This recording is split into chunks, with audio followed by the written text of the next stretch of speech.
بسم اللہ الرحمن الرحیم۔ السلام علیکم۔ شب معراج میں جب رسول کریم صلی اللہ علیہ وآلہ وسلم ایک نہایت خوبصورت اور وسیع و عریض محل پر سے گزرے تو اس کی معطر فضاؤں نے آپ صلی اللہ علیہ وآلہ وسلم کو حیران کر دیا۔ وہاں کی بھینی بھینی خوشبوئیں نہ صرف یہ کہ محل کے ماحول کو مہکا رہی تھی بلکہ گزرنے والوں کے دماغوں کو تازگی و شادابی عطا کر رہی تھیں۔ آپ صلی اللہ علیہ وآلہ وسلم نے متعجب ہو کر حضرت جبرائیل علیہ السلام سے پوچھا، یہ کس کا ٹھکانہ اور کس کی ملکیت ہے؟ انہوں نے ارشاد فرمایا، یہ فرعون کے گھر والوں کی معیشتہ اور اس کے معصوم بچوں کا محل ہے۔ سبحان اللہ، مومنہ خاتون، یہ محل جس میں اس کی اور اس کے معصوم پھولوں کی روحیں ہنسی خوشی سے برزخی زندگی بسر کر رہی ہیں۔ دراصل یہ اس قربانی کا بدلہ اور صلہ ہے جو اس نے ایمان قبول کرنے کی خاطر دی۔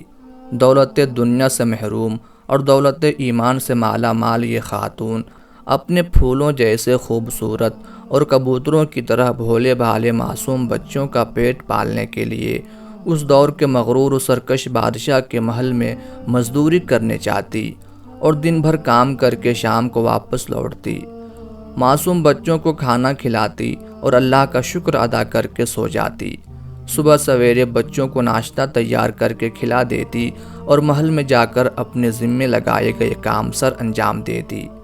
چونکہ یہ خاتون نہایت پاک باز اور دانش مند تھی، اس لیے عرصہ دراز سے شاہی محل میں تعینات رہی اور اپنے امور خوش اسلوبی سے سر انجام دیتی رہی۔ ان دنوں حضرت موسیٰ علیہ السلام اور فرعون مصر کے درمیان مقابلہ زوروں پر تھا۔ حضرت موسیٰ اور ہارون علیہ السلام کی حیرت انگیز کامیابیوں نے اس کے اور اس کے حواریوں کی نیندیں حرام کر رکھی تھیں۔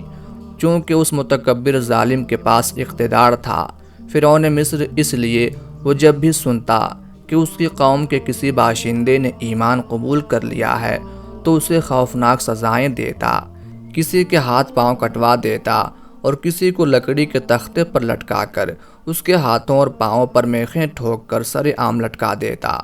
اس کے اسی طرح کے مظالم کے دورانیہ میں حضرت موسیٰ علیہ السلام کی دعوت فرعون کے محل میں بھی پہنچ گئی تھی۔ اس کا خازن، ایک خادمہ اور بیوی آسیہ بھی ایمان قبول کر چکی تھیں۔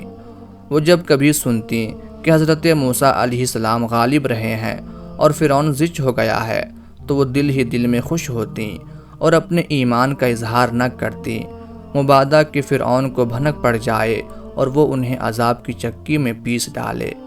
فرعون کی قوم میں سے ایمان قبول کرنے والی مومنہ خاتون شاہی محل کی خواتین کو کنگھی کیا کرتی تھی۔ ایک روز وہ فرعون کی نوجوان اور نازک مزاج بیٹی کو کنگھی کر رہی تھی کہ اچانک اس کے ہاتھ سے کنگھی گر گئی۔ اسے اٹھاتے وقت بے ساختہ اس کی زبان سے بسم اللہ نکل گیا۔ جب فرعون کی نازک مزاج اور شوخ و طرار بیٹی نے یہ کلمہ سنا تو چونک پڑی اور پوچھا، یہ اللہ کون ہے جو میرا، تیرا اور تیرے باپ کا رب ہے؟ مومنہ نے جواب دیا۔ وہ کہنے لگی، کیا میرا باپ سارے لوگوں کا رب نہیں ہے؟ جی نہیں، بلکہ لوگوں کا رب تو وہ ہے جو مجھے، تجھے اور تیرے باپ کو روزی دیتا ہے۔ اچھا، اس کا مطلب یہ ہے کہ تو میرے باپ کے علاوہ کسی اور کو رب سمجھتی ہے؟ جی ہاں، میرا، تیرا اور تیرے باپ کا رب اللہ ہی ہے۔ یہ سن کر فرعون کی لڑکی سیخ پا ہو گئی اور اس نے اپنے باپ کو اطلاع کر دی۔ فرعون، جو کہ اس ایمان کا مقابلہ محل سے باہر کر رہا تھا، جب اسے اطلاع ملی کہ موسیٰ کی دعوت تو میرے محل میں داخل ہونے لگی ہے اور میرا کھانے والے بھی اس کی دعوت پر ایمان قبول کر رہے ہیں، تو وہ آگ بگولا ہو گیا۔ اس نے اس بات کا سخت نوٹس لیا اور اپنی خادمہ کو برسر دربار بلا کر جواب طلبی کی۔ مجھے اطلاع ملی ہے کہ تو میرے سوا بھی کسی کو رب مانتی ہے، کیا یہ بات درست ہے؟ جی ہاں، یہ بات درست ہے کہ میرا اور تیرا رب اللہ تعالیٰ ہی ہے جو بلند اور بزرگوں برتر ہے۔ وہ ظالم یہ سن کر بگڑ گیا اور آگ بگولا ہو کر سپاہیوں کو حکم دینے لگا کہ تانبے والی دیگ کو گرم کرو اور جب وہ آگ جیسی ہو جائے تو مجھے اطلاع کرنا۔ اس کے بعد فرعون نے اس بی بی کو بلایا اور دھمکی دی کہ اگر تو نے میری خدائی تسلیم نہ کی اور اس بات پر قائم رہی جو موسیٰ کہتا ہے تو میں تیرے سامنے تیرے بچوں کو اس دیگ میں پھینکواؤں گا اور آخر میں تجھے بھی نظر آتش کر دوں گا۔ معصوم اولاد ماں باپ کی بڑی کمزوری ہوتی ہے۔ بچوں سے محبت کا معاملہ انسانوں تک ہی محدود نہیں بلکہ یہ جذبہ حیوانوں اور پرندوں درندوں میں بھی پایا جاتا ہے۔ غرض یہ کہ بچے ماں باپ کی بڑی کمزوری ہوتی ہیں۔ جب وہ بیمار ہو جائیں تو ماں باپ کے لیے دنیا اندھیر ہو جاتی ہے، اور جب وہ مسکرا دیں تو والدین کے لیے کائنات روشن ہو جاتی ہے۔ فرعون لعین نے جب اس مومنہ خاتون کو بچوں کے جلا ڈالنے کی دھمکی دی، اس نے کمال استقامت کا مظاہرہ کیا، نہایت اطمینان و سکون سے جواب دیا اور کہا کہ میں تو اس حقیقت پر ایمان رکھتی ہوں کہ میرا اور تیرا رب اللہ ہی ہے۔ اگر تو اس کی پاداش میں مجھے اور میرے بچوں کو مار ڈالے گا تو میں صبر کروں گی۔ چنانچہ اس ظالم نے جب دیکھا کہ دیگ گرم ہو کر آگ کی طرح دہکنے لگی ہے تو اس نے اس کے بچوں کو پکڑوا کر اس کے سامنے کھڑا کر دیا اور کہا کہ اب بھی وقت ہے، موسیٰ کے دین سے پھر جا اور بچوں کے ساتھ زندگی گزار۔ لیکن یہ خاتون نہ تو بچوں کے بغیر رہ سکتی تھی اور نہ ایمان کے بغیر، چنانچہ اس نے ایمان کی خاطر اپنی اور اپنے بچوں کی جان کی قربانی دینے کا عزم مصمم کر لیا اور کہا کوئی بات نہیں، تو جلانا چاہتا ہے تو جلا دے، اس ذات پاک پر تو ہماری جان بھی قربان ہے۔ البتہ اس نے اتنی درخواست کی کہ میری اور میرے بچوں کی ہڈیوں کو ایک ہی جگہ دفنایا جائے۔ فرعون نے کہا ٹھیک ہے، تو نے عرصہ دراز تک ہماری خدمت کی ہے، اس کے صلے میں ہم تیری یہ درخواست منظور کرتے ہیں۔ اس کے بعد لعین نے اس کے ایک معصوم بچے کو دہکتی ہوئی دیگ میں پھینکوا دیا۔ آن کی آن میں اس کے معصوم کی ہڈیاں نظر آنے لگیں۔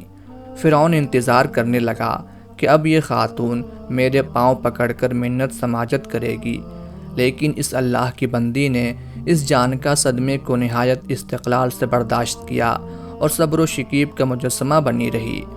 پھر اس نے دوسرا بچہ بھی پھینکوا دیا، لیکن یہ حرف اف تک زبان پر نہ لائی اور ایمان پر قائم رہی۔ اس کے بعد فرعون نے تیسرا بچہ پھینکوا دیا، وہ بھی آن کی آن میں جل گیا اور اس کی ہڈیاں صاف نظر آنے لگیں۔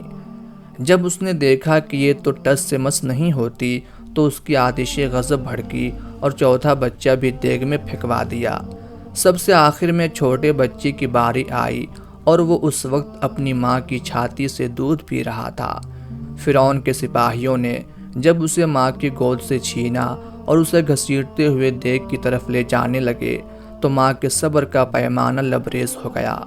اس کے سامنے دنیا اندھیر ہو گئی اور قریب تھا کہ وہ دیوانی ہو جاتی، لیکن بچے کو اللہ نے قوت گویائی عطا فرمائی اور وہ بولا امی جان صبر کرو، حق تعالی شانہ کی راہ میں قربانی دینا افضل نے کی ہے۔ اس سے صبر آ گیا۔ آخر میں اسے بلا کر کہا گیا اب تو تیری عقل ٹھکانے آ گئی ہوگی۔ اس نے جواب دیا جی ہاں، میری عقل ٹھکانے پر ہی ہے اور میں اسی بات پر ثابت قدم ہوں کہ میرا اور تیرا رب اللہ ہی ہے۔ فرعون یہ جواب سن کر مزید بگڑ گیا اور اسے بھی بچوں کے ساتھ پھینکنے کا حکم دے دیا۔ چنانچہ جب اسے بھی دیگ میں پھینک دیا گیا تو فرعون کی بیوی آسیہ نے بھی ایمان کا اظہار کر دیا اور اسے اس سے زیادہ المناک مصائب کا سامنا کرنا پڑا۔ اسے بھی سولی پر چڑھا دیا گیا اور اس کے ہاتھوں اور پاؤں میں میخیں ٹھوک دی گئیں اور اسے تختے سمیت دھوپ میں لٹکا دیا گیا۔ وہ بیچاری کئی دنوں تک سسک سسک کر اللہ کو پیاری ہو گئی، لیکن آخر دم تک ایمان پر قائم رہی۔ اللہ تعالیٰ نے ان کی قربانیوں کو قبول فرمایا اور جنت میں اپنے پاس انہیں جگہ عطا فرمائی۔